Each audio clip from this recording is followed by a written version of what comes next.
গতকাল আপনার মা খুন হয়ে যেতে পারতেন। গণভবনে যেভাবে অন্যান্যদের পিটিয়ে মারার চেষ্টা হয়েছে সেভাবে আপনার মাকে পিটিয়ে মারা হতে পারতো যদি তিনি না হেলিকপ্টার করে চলে যেতেন। অবশ্যই পিটিয়ে মারা হতো শেখ হাসিনাকে। বাংলাদেশের মাটিতে পিটিয়ে মারার কথা বলছেন আপনি। একদম।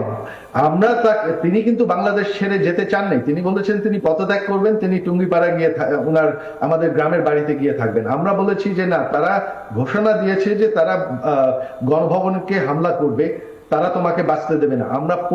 আমরা শেষ মুহূর্তে ওনাকে বারবার বুঝিয়ে দাবি করে ওনাকে আমরা হেলিকপ্টারে উঠিয়েছি, তিনি উঠতে চাননি।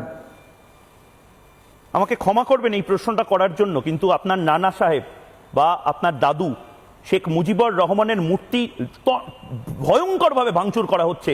ক্ষমা করবেন এই কথাগুলো বলার জন্য, কিন্তু মূর্তির ওপরে প্রস্রাব করা হচ্ছে। আপনার মায়ের আলমারি তছনছ করে তার থেকে শাড়ি ব্লাউজ যা যা আছে সব বের করে ট্রফির মতন দেখানো হচ্ছে।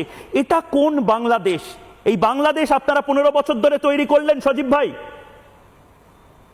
দেখেন, এই যে আপনি যে কথাগুলি বললেন, এই যে আজকে তারা দাবি করছে যে তারা আমাদের শিক্ষিত, তারা সুশীল, তারা ছাত্র, তারা গণতন্ত্র রক্ষা করছে, এটা কি কোনো আন্দোলনকারীদের কারবার নাকি এটা জঙ্গিদের, এটা একটা মবের কারবার? অনেকে আছেন এই মুহূর্তে, আমাকে ক্ষমা করবেন সজীব ভাই, গোটা বিশ্ব থেকে এই মুহূর্তে রিপাবলিক বাংলা দেখছে, ইউটিউবে দেখছে, প্রায় 1.5 লক্ষ লোক দেখছেন। তাদের মধ্যে অনেকে বলছেন যে আসলে আপনাদের এই হাল তার কারণ আপনারা ছাত্রদের বুকে এবং মাথায় গুলি করেছেন। ইতিহাস আপনাদের ক্ষমা করবে না। সত্যি কি শেখ হাসিনা শয়ে শয়ে ছাত্রদের বুকে এবং মাথায় গুলি করেছে? মুগ্ধর মতন ছেলেদেরকে খুন করেছে আসলে আপনাদের হাতে কি রক্ত লেগে আছে সজীব ভাই? হাতে রক্ত লেগে আছে?